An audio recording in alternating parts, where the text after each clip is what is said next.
Untuk kehadiran dari kuasa hukum dari Dodi Pramonegara, Adril Viari Purba, yang barusan masuk ke ruang sidang Kusuma Atmaja, yang artinya kita melihat bahwa persidangan akan segera dimulai pada pagi hari ini.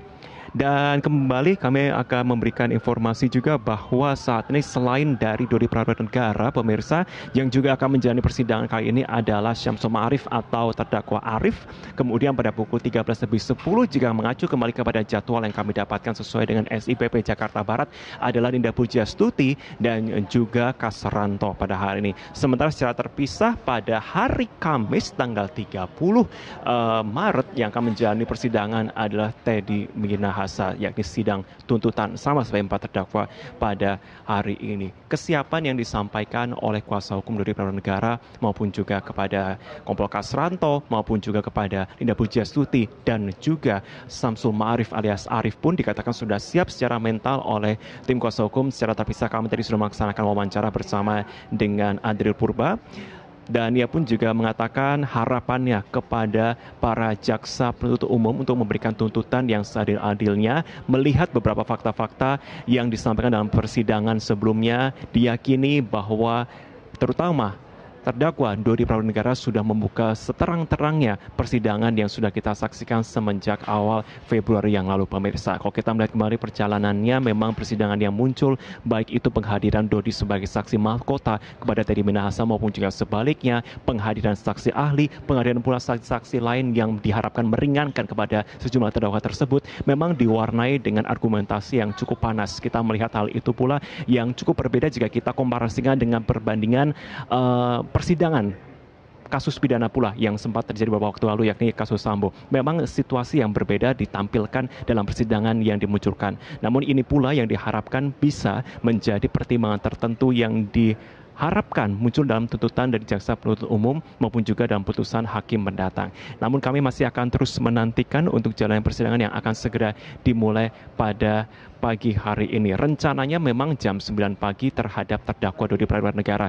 Namun kalau kita melihat diharapkan jam 10 pagi ini juga bisa dimulai untuk sidang kepada Dodi Pramonegara. Namun kalau informasi lain yang kami dapatkan untuk ruang sidang lain, pemirsa, yakni ruang sidang Subekti di PN Jakarta Barat ini juga dijadwalkan memang untuk terdakwa Syamsul Ma'arif alias Arif juga akan dilaksanakan. Namun apakah akan dilaksanakan secara bersama di jam yang sama, jam 10 secara paralel, ataupun akan dibagi lagi begitu untuk peruntukan pembacaan tuntutannya, itu kami masih akan nantikan keputusan dari persidangan kali ini, karena saat ini kami melihat baik itu untuk ruang sidang Subekti maupun juga Kusuma Atmaja saat ini belum juga dimulai untuk persidangannya maupun juga persiapan. Namun persiapan baik itu dari tim kuasa hukum di ruang sidang Kusuma Atmaja sudah dihadiri oleh tim kuasa hukum dari Dodi Pramonegara, sementara untuk dari tim kuasa hukum berada di ruang sidang Subekti belum ada. Sebenarnya kalau kita melihat bersama bahwa para terdakwa ini berada dalam satu tim kuasa hukum yang sama.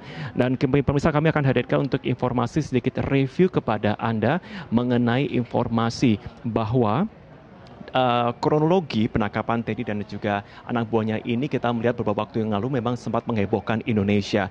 Dan memang pemirsa, baru akan menempati jabatan sebagai Kapolda Jawa Timur, Irjen Teddy Minahasa malah ditangkap karena kasus narkoba. Saat menjabat sebagai Kapolda Sumatera Barat, Teddy pernah mengungkap peredaran 41,4 kg sabu. Dan kita akan coba simak kronologi penangkapannya berikut ini.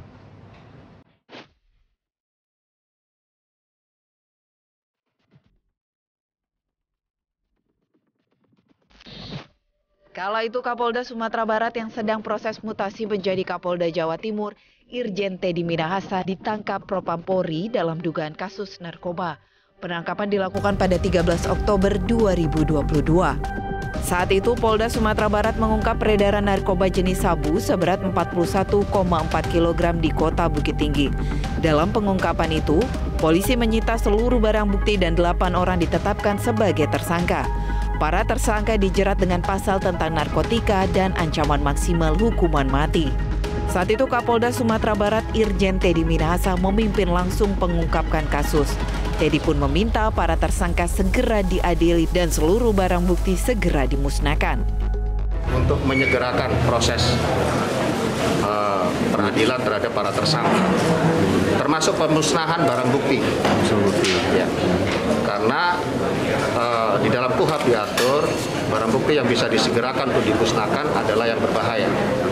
Sabu termasuk kategori berbahaya. Oleh karena itu, proses hukum kita percepat, pemusnahan barang bukti yang di luar sampel untuk peradilan akan kita segera musnahkan.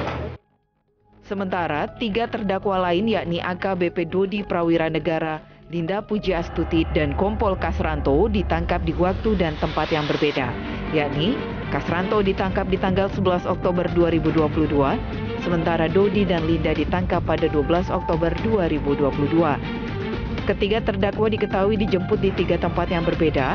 Dodi dijemput dari rumahnya di kawasan Cimanggis, Depok, sementara Linda dijemput di kediamannya di Kedoya, Jakarta Barat, dan Kasranto di Polres Pelabuhan Tanjung Priuk.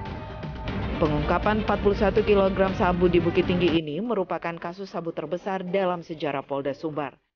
Tim Liputan, MGN.